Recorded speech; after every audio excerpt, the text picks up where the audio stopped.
바른미래당의 지지율과 관련해서 자유한국당이 어쨌든 지금 평창 올림픽 기간에 네. 그 남북 단일팀부터 시작해가지고 그 폐회식 때 김영철 온 거 등등 해서 그 청와대 시위까지 가고 아예 김영철 네. 못 오기 길 막겠다고 또 그 추운 날씨에 밖에까지 나가고 그랬었는데 그게 아마 앞으로도 계속 이어질 가능성이 높을 것 같은데 계속 선거 저는 때까지. 그거 바른미래당 때문이라고도 보거든요. 그러니까 그 바른미래당하고 연관해가지고 어떻게 될 것 같습니까? 그러니까 바른미래당이 제가 봤을 때는 민주당 지지층을 뚫고 나가는 전략이 아직 없어요. 예. 뭐 반사이득적으로 받을 수는 있습니다. 민주당이 실책을 범했을 때 차마 자유한국당을 찍을 수는 없으니까 예. 바른미래당 찍겠다 해서 또 표가 불어날 수는 있는데 적극적으로 바른미래당이 민주당 지지층으로 혹은 진보 성향 시민들한테 뚫고 나가는 모습은 별로 없는 것 같고 그에 비해서 우클릭 행보는 특히 안보 쪽에는 확실하게 있는 편이에요. 바른미래당이. 예. 그러면 자유한국당 쪽으로서는 위협을 느낄 수밖에 없고 이게 정치가 참 성동격서인 게 문재인 정권을 규탄하는 것 같지만 예. 예, 그 저희에는 바른미래당 그리고 또 거꾸로 방향에는 뭐 자유한국당에 대해서 못 믿어하는 친박 잔당이라고 할 수 있는 예, 그분들이 또 있는 거겠죠.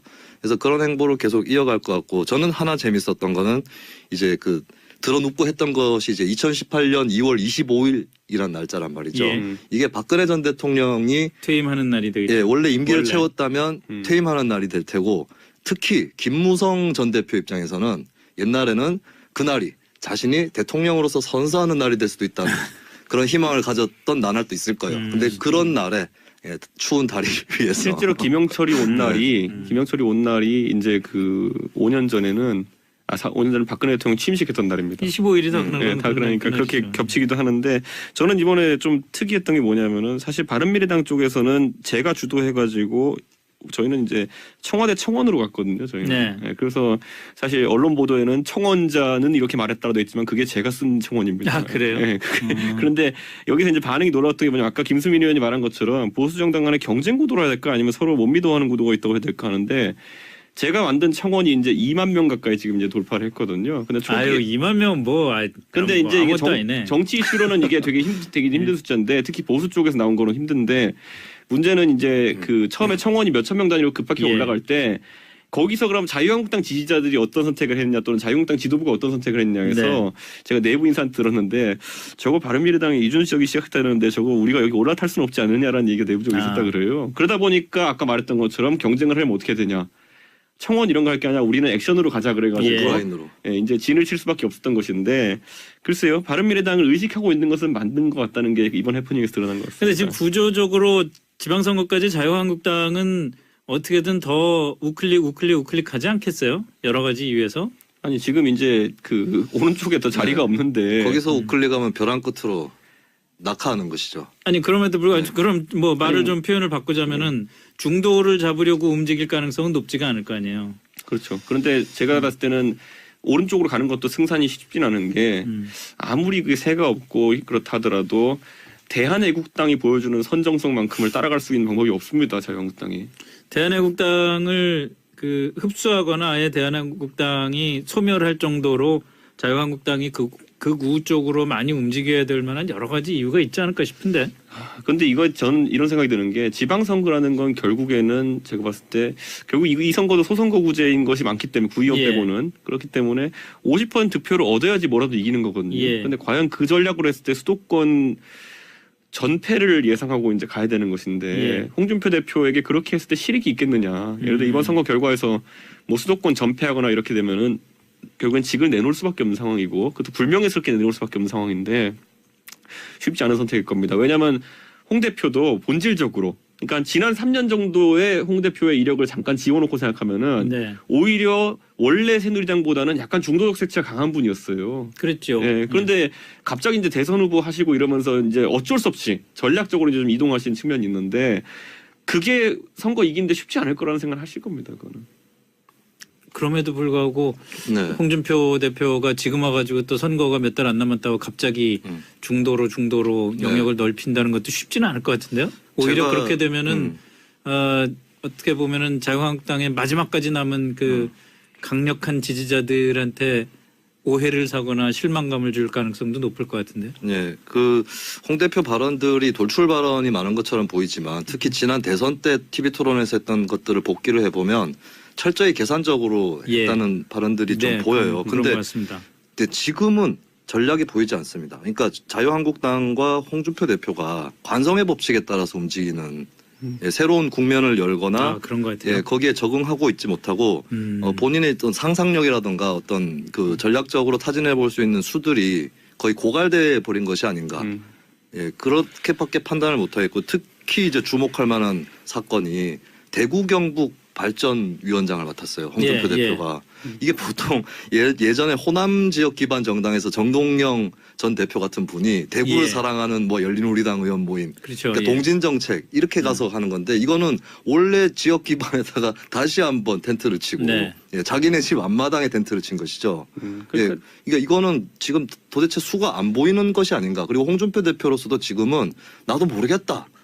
에라이 모르겠다 이런 심정에 가까워 보이지 않을까 싶어요. 지금 나타나는 데서는 전혀 전략적이고 계산적인 걸 볼 수가 없습니다. 저는 홍 대표의 결국에 그 지금 약간 안타까운 지점이라고 하는 것은 결국에는 출마 후보군이 등장하지 않는다는 거.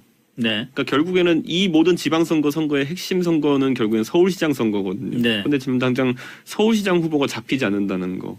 거기에 대해서 홍준표 대표는 물론 이제 과거의 관성으로 내가 홍정욱 뭐 전 의원에게 뭐 추파를 던지면은 솔직히 말하면 바로 이렇게 뭔가 피드백이 올 것이다. 아니면 뭐 장제원 의원의 형님 대신 장제국 총장한테 던지면 부산시장 후보가 될 것이다. 이런 생각을 좀 갖고 있었던 것 같아요. 그게 그렇겠죠. 지금까지 새누리당의 영입 방식이었거든요. 주면은 안 오고 배기겠어 뭐 이런 방식이었거든요. 근데 지금 그 상황이 전혀 아니라는 거죠. 그렇기 때문에 홍준표 대표 입장에서는 결국에는 어느 결정적인 순간에는 후보 영입이 안 되면 본인이 나가는 것까지 이제 선택해야 될 만큼 후보난이 되고 있다. 이게 제가 봤을 때는 지방선거 앞두고 큰 고민이라고 봅니다 지금.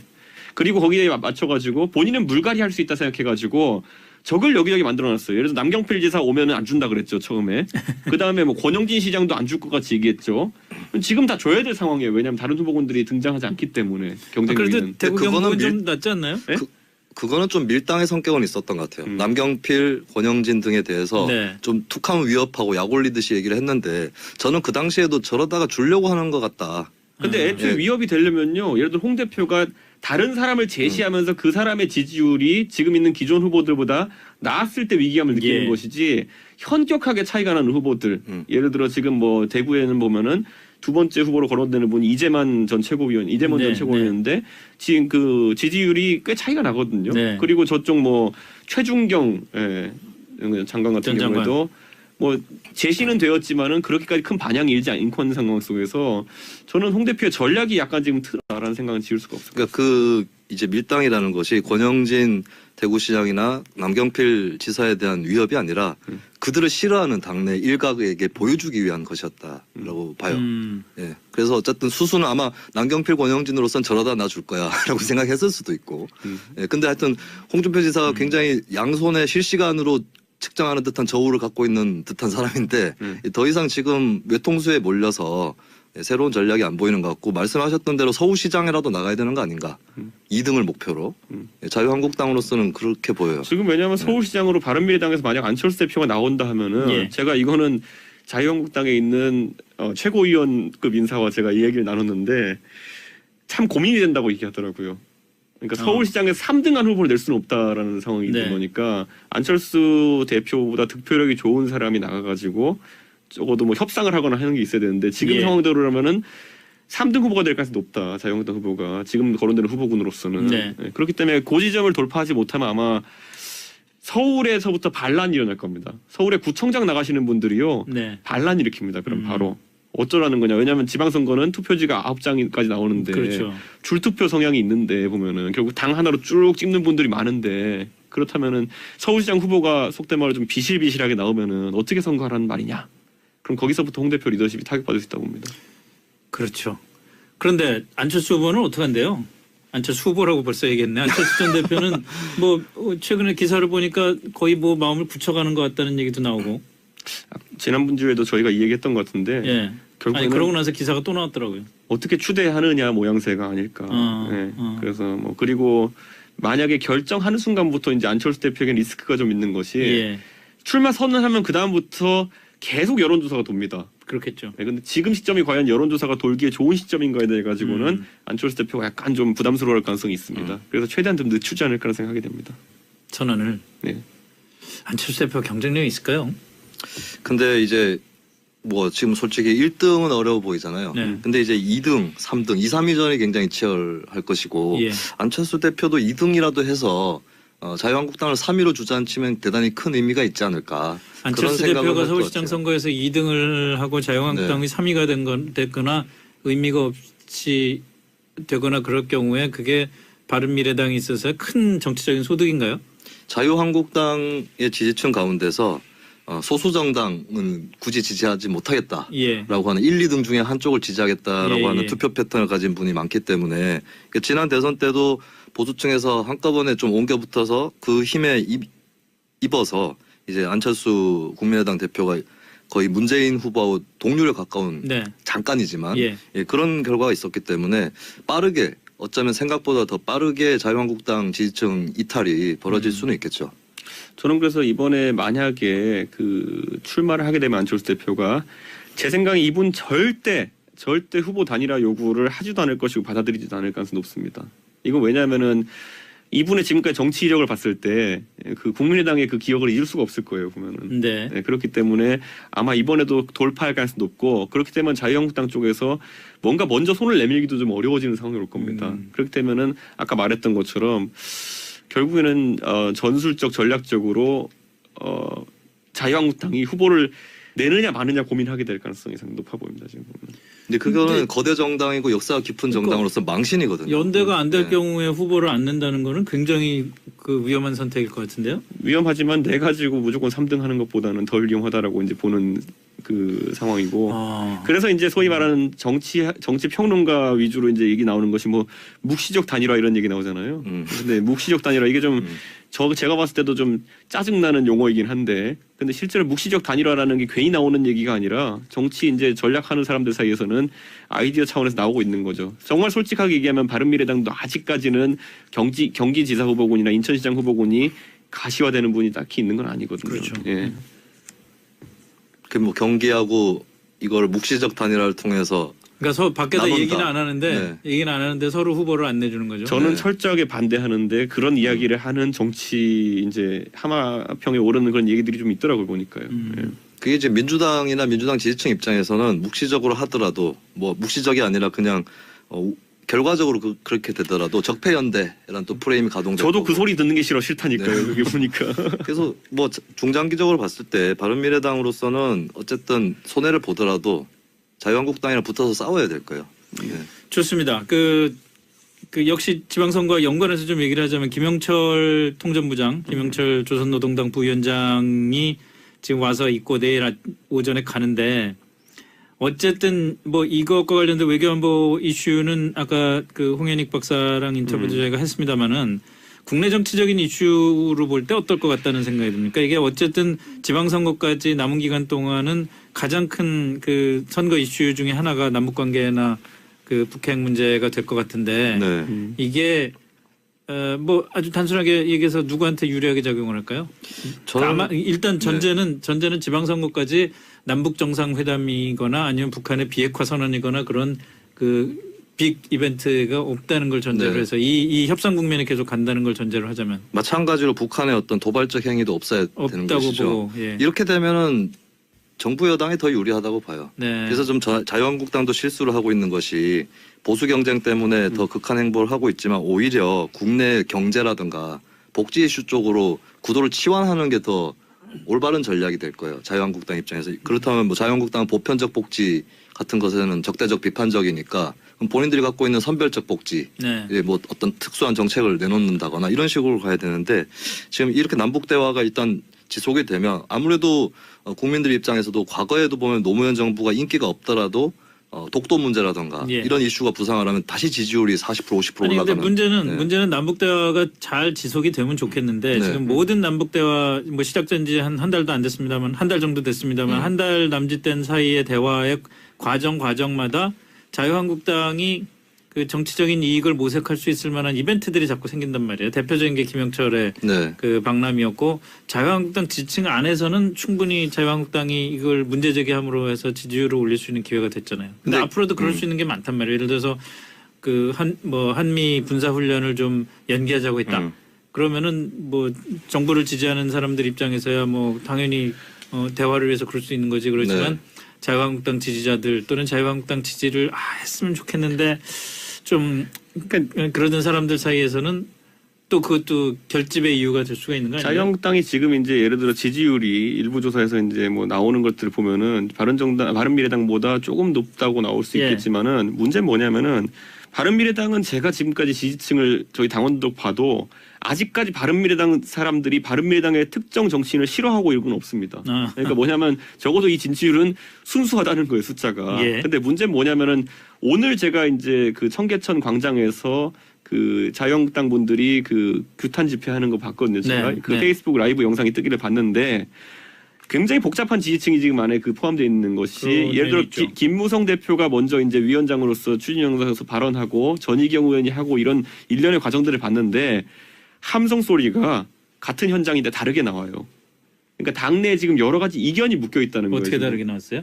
그러니까 이번에 제가 놀랐던 게 뭐냐면 김무성 대표 저도 이제 여러 행사에 같이 가봤지만은 그렇게까지 함성이 적게 나올 일은 아니었는데 바른정당에 돌아간 뒤에 김무성 의원이 공개적인 행사하는 거 처음 제가 봤는데 예. 이렇게 막 마이크 잡고 했는데 잘했어요 말도. 그런데 거의 뭐 박수나 아니면 함성 같은 게 적게 나왔다. 대신 전희경 의원이 나오니까 실제 정치적 중량감은 둘이 좀 차이가 나잖아요. 그럼에도 불구하고 환호성이 나오더라고요. 보니까 저는 이런 걸 보면서 자유한국당에서 과연 지지층이라고 지금 이제 크게 예. 엮여 있는 분들이 과연 아까 말했던 것처럼 아무리 안보 행보를 한다고 해가지고 하나의 어떤 이런 집단으로 묶여 나올 수 있느냐. 저는 아직까지는 관성에 의한 지지율이 좀 많다 보고 예. 내부에 또 갈등이 또 분출될 가능성이 좀 있다. 이런 생각을 좀 하게 됩니다. 지금. 김영철 방문을 예시로 말씀을 드리면 네. 이게 만약에 천안함 유족이라던가 연평도의 좀 피해자분들이 전면에 보이는 그러한 모습이었다면 예. 국민 여론도 굉장히 김영철 방문에 대해서는 비판적으로 갔을 수 있는데 자유한국당 의원들이 이렇게 오바해서 행보를 함으로 인해서 오히려 그게 더 가라앉아 버렸어요. 네. 논란들이. 그래서 자유한국당이 계속해서 이런 식으로 행동하게 되면 문재인 정부로서는 악재가 될 수 있는 일조차도 그냥 사그라든 채로 갈 수도 있다. 저는 그리고 남북 대화에 대한 기대감이라는 건 저도 예를 들어 보수층이긴 하지만은 저 같은 경우에 남북 대화에 대한 기대감 자체는 있습니다. 네. 네, 다만 이 기대감이라는 게 당당한 외교의 선 안에서 이루어지길 바라는 건데 지금 자유한국당 같은 경우에는 대화는 무조건 안 된다라는 취지로 또 이렇게 해석되고 있는 것도 안보에 있어가지고 제가 봤을 때는 우리 국민들이 그렇게 단순하게 이렇게 칼로 잘리듯이 왼쪽 오른쪽 갈리는 게 아니거든요. 예. 한쪽으로는 불안하면서도 기대감이 있는 것이고 이런 심리를 잘 살려내면은 굉장히 정교한 정치적 메시지들이 필요한데 그렇죠. 지금은 약간 무조건 반사적인 어떤 반응이 아닌가라는 생각이 들어가지고 저는 뭐 큰 틀에서는 자유한국당과 뭐 비슷한 의견도 있지만은 생각해봤을 때는 조금은 더 섬세해져야 된다라는 생각을 하게 됩니다. 굳이 조언하자면. 자유한국당은 네. 그렇고 바른미래당에 대해서 이 안보 이슈 국면에서 네. 어떤 스탠스를 취해야 될지 굳이 충고를 하자면 어떤 충고를 할 수 방금 있겠습니까? 이제 이준석 의원 얘기하신 게 이제 총론적으로 맞는 방향인데 근데 그 구체적인 메시지가 바른미래당에서도 좀 나오고 있지 않다는 느낌이 예. 들어요. 자유한국당하고 대북이나 안보 이슈에서 크게 차이가 없지 않나. 네. 예, 그래서 그 부분 아까 말씀하신 대로 그러니까 지금 국민 여론이 강론에서는 남북 관계 이슈에 대해서 뭐 반대하거나 대북 강경적인 그런 흐름도 있지만 총론에서는 계속 대북 포용이 옳다였거든요. 예, 그 틈새를 찾아내는 게 과제가 되겠죠.